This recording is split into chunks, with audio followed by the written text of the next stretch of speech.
అపోస్తలుడైన పౌలు రాసినటువంటి కొరింథీయులకు రాసిన మొదటి పత్రిక 6వ అధ్యాయము 11వ వచనం.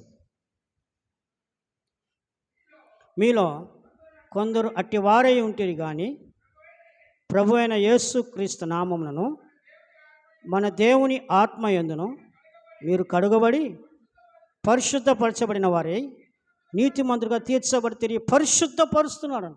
పరిశుద్ధాత్మ దేవుడు నీలోకి వచ్చినప్పుడు నీ ఆత్మనైనా పరిశుద్ధపరుస్తాడు. పరిశుద్ధాత్మ మీద ఆసక్తి లేదండి ఎవరికి.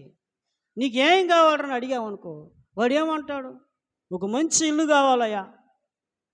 నీకేం కావాలమ్మని అడిగామనుకో, నాకేముంది మంచి ఉద్యోగం కావాలండి. నీకేం కావాలని అడిగామనుకో, ఆస్తులు పాస్తులు కావాలంట. నీకేం కావాలనుకో, బైక్ కావాలంటాడు. నీకేం కావాలనుకో, మంచి ఉద్యోగం కావాలి, మంచి భార్య, మంచి భర్త. ఈ అడుగుతున్నారు కానీ ఆసక్తిగా పరిశుద్ధాత్మ దేవుడు కావాలని ఆసక్తిగా అడిగేవాడు ఎంతమంది అండి?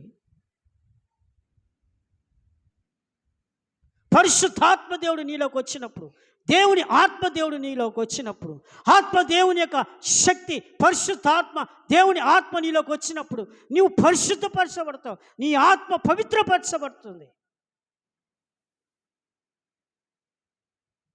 నీవు మోకరించి దేవుని, అయ్యా నీ పరిశుద్ధాత్మతో నన్ను అభిషేకించమని అడిగితే ఖచ్చితంగా నేను పరిశుద్ధాత్మతో నింపుతాడని యేసుక్రీస్తు స్వయంగా చెప్తున్నాడు.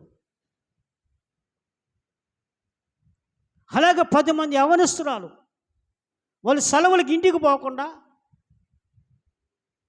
ఆ యొక్క సెలవులో కాలేజీలోనే ఉండి రూమ్లోకి వెళ్ళి 10 రోజులు రూమ్లో నుంచి బయటకు రాలే. వాళ్ళు పరిశుద్ధాత్మ మాకు కావాలి దేవా, పరిశుద్ధాత్మతో మమ్మల్ని నింపు ప్రభా అని 10 రోజులు రూమ్లో నుంచి బయటకు రాకుండా పరిశుద్ధాత్మను అడిగితే దేవుడు వారిని పరిశుద్ధాత్మతో అభిషేకించాడండి.